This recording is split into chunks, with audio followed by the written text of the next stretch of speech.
Nitwa Kamilindi Tomasi. My name is Thomas Kamilindi. I am here in USA since almost 3 years.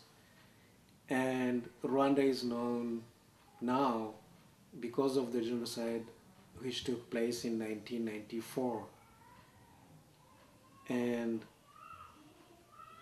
this problem was called just tribes killing tribes members, and the world didn't care. Why I'm saying that? It's because the genocide began on April the 6th, 1994, when the Hutu president was being killed. And the Hutu militia, the Hutu army, the Hutu government decided to kill all Tutsis or Hutus who were supposed to support Tutsis.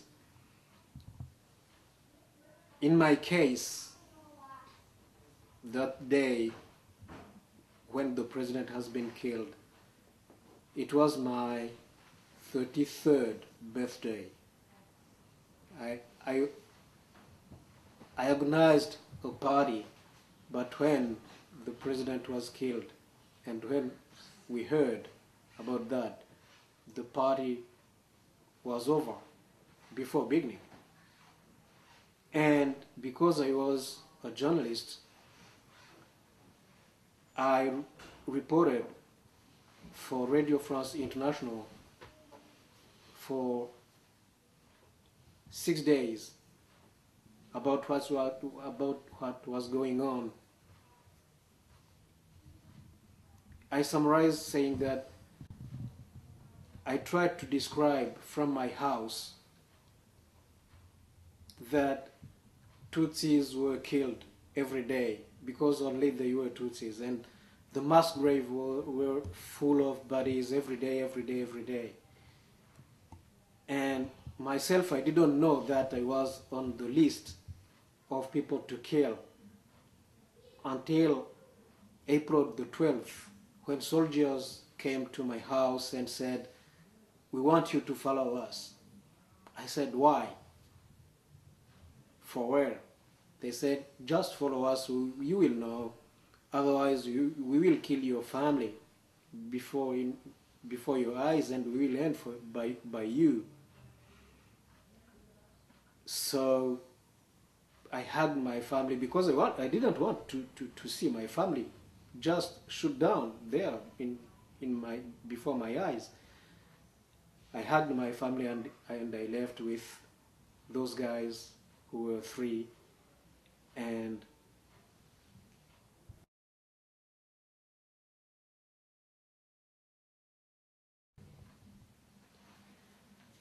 we walked almost 1 mile away, and we arrived at a place in the city, Kigali, where I lived, where there was a tank with many soldiers around, and they yelled that, "Wow, now we have found our cockroach, tubonye nyenzi yacu." They said, "How did he manage to survive until now?" And they began beating me, insulting me, and at one time I found myself sit on the street, on the asphalt. I didn't realize what happened in the meantime. And I saw one of the soldiers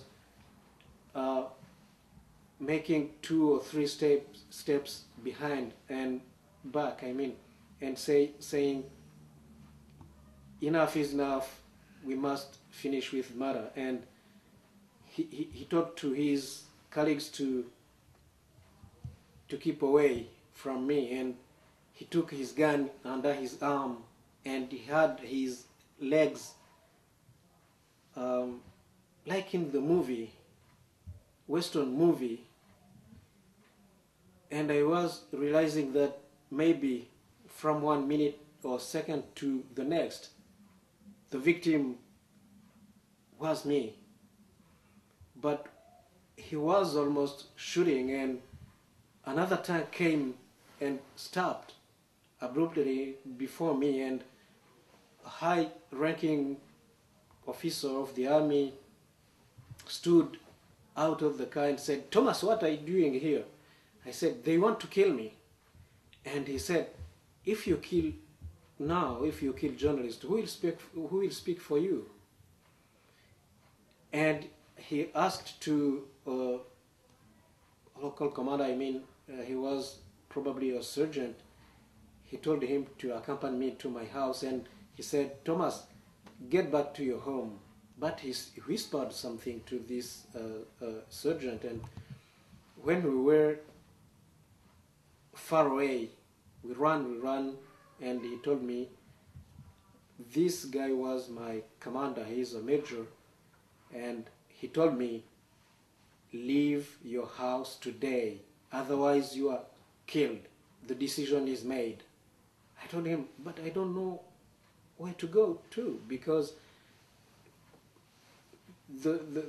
during the week, I tried to call people I knew, important people, even one general of the army and one colonel of the army I knew very well, but they said, "We can't help you because you are well known. We can't pass any roadblock of militiamen or the soldiers safely with you, and we don't want to see you killed." So I wondered, what can I do? And suddenly an idea came out in my mind, and I told to my wife, "Well, let me try the radio station I worked for before," because 1 month before the genocide started, I had resigned. But I wanted to try my chance.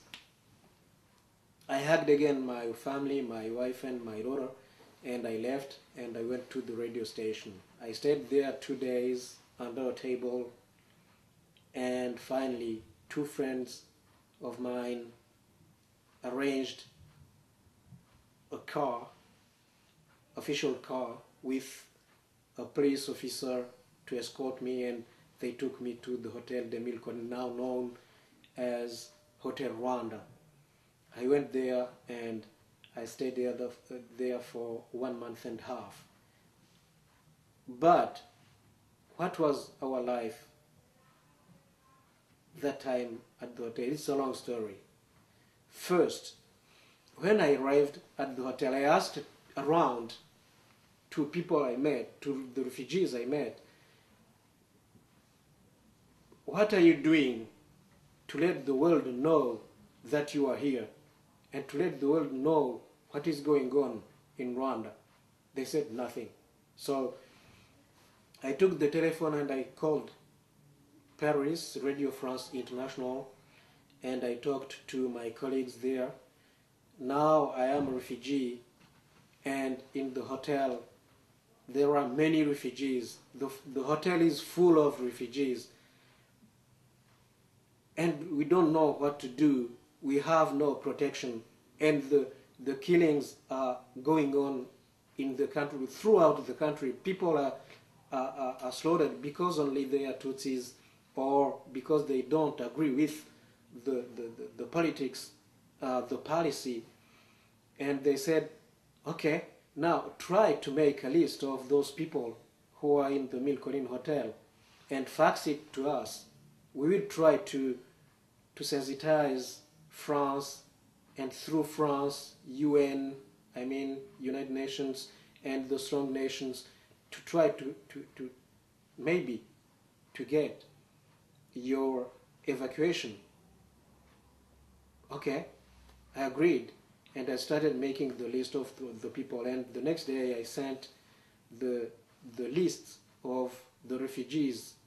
We were at the time 515 people I had on my list, and the campaign began to sensitize the world about what was going on. Yeah, they tried to help us, but ourselves and every people, we knew that we had to now we were aware of the power of the campaign, of the information, and we faxed, we called anywhere around the world we could to say, we are here, we have no safety, we can be killed anytime, help us, help us, help us. And we called, for example, the strong nations, even United States, France, Belgium, Britain, Great Britain, UN, human rights organizations around the world. We tried to do our best to let the world know what about our situation and about the situation in general throughout the country. And it's sad, I'm so sorry to say that, but probably something had been done, but it was not really, to me, what had to be done, because we needed really help to stop the genocide, to stop people killing people, but we didn't get any help. But in the hotel, well, we received visitors like a French minister, like high-ranking guy from UN. He was the deputy of Kofi Annan, who was at the time the head of the peacekeeping operations department. His deputy came to see us. We received the special envoy of Europe Union, but that was what we received. Beyond that, nothing else. What we needed at the time, it was, to me, a force to stop the killings force, but we didn't get anything. May I go? So we didn't have any food, and we tried to live helping each other, like in Africa. We shared any simple thing we had, and I don't remember exactly when, but it was in the middle of April. We didn't have running water in the hotel, and we had a big chance to have some water in the swimming pool. So we went to the swimming pool, and we took the water and we drank it, and we are still alive. We didn't boil that water, and we are still alive, and I don't understand that phenomenon. But, and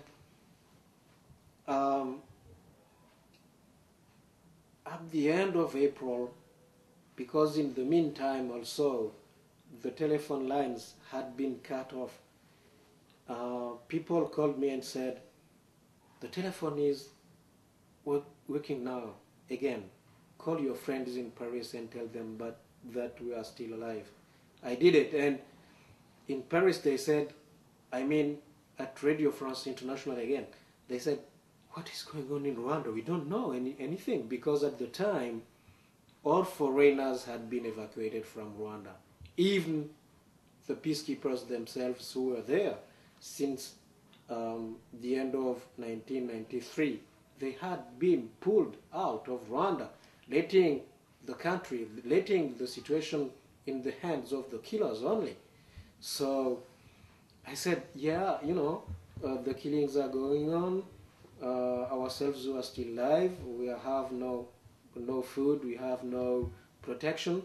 And they said, but can you say that on air, please? Because the world would like to know that. I said, oh my gosh, if I say that on air, what can be the consequences? And I asked 2 minutes to ask for advice around me among the refugees. And finally, the refugees said, and my wife also said, tell it. We have nothing to lose now. Okay? I told the guys, okay, we can make the interview. So I described what we survived with the swimming pool water, how we shared the simple things we had, like in Africa, to survive, to eat, I mean, and that we didn't have any protection. I described in a few words how the killings were going on, and probably that thousands and thousands, maybe hundreds of thousands people had been killed already. And I tried to say how the civil war itself was going on, because at the time the genocide was going on, a civil war itself was taking place between the Hutu government and its army and the Tutsi rebels, who are now ruling the country because they took the country over in July 1994. Well, I said that, and it has been aired. And afterwards, the military was really angry, and they decided to bomb down the hotel. And the manager, Paul Rusesabagina, who is portrayed in the movie Hotel Rwanda by Dan Shido, took his telephone and called his acquaintances, people he could reach, and said, please try to save us. And he succeeded finally, and the hotel was not shut down. But as for me, they decided to send killers. And the first one who came, he was a lieutenant of the army, and we knew each other since our childhood, and we were still close. And when he came, people told me to hide in one room. I don't know how. Information circulate could be spread among the refugees. I don't know how it worked, but it happened that people said, someone is looking for you, and we believe he wants to kill you. So I ran to another room and I hid. But finally, to summarize, when I knew who this guy was, I came and meet with him with the protection of some observers of the UN who were there. And he told me, I came to kill you. And he showed me his pistol under the pillow. And I told him, listen to me, this could be a blessing to me. Shoot me down right now, because I believe you will do it properly. I will not suffer. I don't want to be cut up with machetes. I don't want to be tortured. I want to die properly. I asked to God to give me this blessing. Now I have it. I have this chance. Please kill me now. And I beg to people who are here, the UN observers, to not to care with that, because I asked it myself, and he said with big eyes open, Thomas, can you believe that? I cannot shoot you. But I begged him, please do it for me, because I'm really tired to wait for death, which doesn't come. And he said, no way. I leave now. I know that they will send someone else, or maybe other people, to kill you, but me, I can't do it. And he left. And they sent other killers. But to summarize and to tell how Paul Rusesabagina saved me, a colonel himself came at the end, because all killers who had been sent couldn't succeed, and the colonel himself came.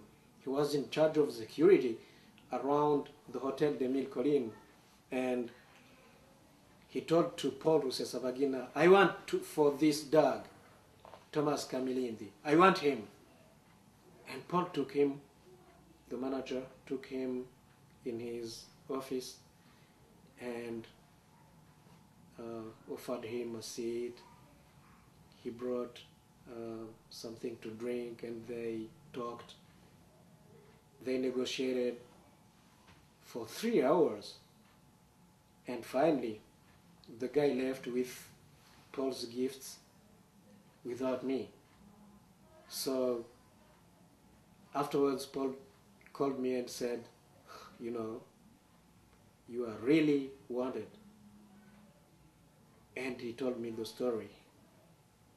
But finally, I was safe.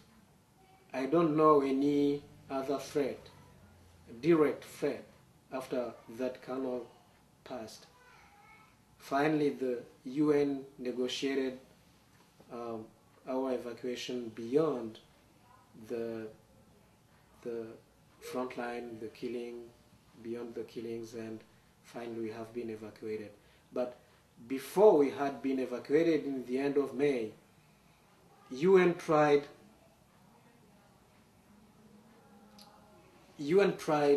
to evacuate some of us. I don't know if it was a test. I don't know. But on May the 3rd, 1994, 3 trucks were full of refugees from the hotel. And my family and I, we were in one of the trucks. So we left the hotel, and as we were on the road, the hate radio, RTLM, Radio Mille Collines, was already airing our names, our destination, and was telling to people, to the militiamen and the army, okay, cockroaches are leaving the hotel, you know what to do, because if you let them go, they will come back with weapons in their hands and they will kill you. So now you know what to do. And 1 mile away from the hotel, we were stopped on a huge roadblock with militiamen and soldiers, police officers. It was incredible. There were hundreds and hundreds, and some of the militiamen had machetes with fresh blood, and some of them had cloths like the butcher's cloths with blood on them, and it was incredible to see white butcher's cloths with blood, and to say maybe this blood is human blood. Anyway, we have been stopped, and they told us to get down the trucks, and they said, we will kill you. And our escort said, you know, those guys, those people have the authorization of the government and of the Ministry of Defense to leave. We don't kill them, but let them go back to the trucks, and we will negotiate, and we'll make sure that we are not cheating with you. So we went back in the trucks, and the negotiations started and took place for I don't know how many hours, and at the end of the day, the mayor of the city came and said, okay, we pardon those guys, we pardon those people, but we don't want to kill them, because they have the authorization of the government and the Ministry of Defense, but we don't let, because it's your wish, you're willing, you don't know that they continue their way. So we don't know, we don't allow them to go away, they go back to the hotel. So we went back to the hotel, and until the negotiation to evacuate us succeeded, and at the end of May, we have been evacuated beyond the killings to safe zones. And in the case of many of us and myself, we decided to go to the rebels' zones because, you know, to decide to go to the government area was surely to go to the death, of course. So we stayed beyond the front line, beyond the killings, until July, when the capital was captured by the rebels, the Tutsi rebels, and we went back to the capital, and we tried to restart our lives.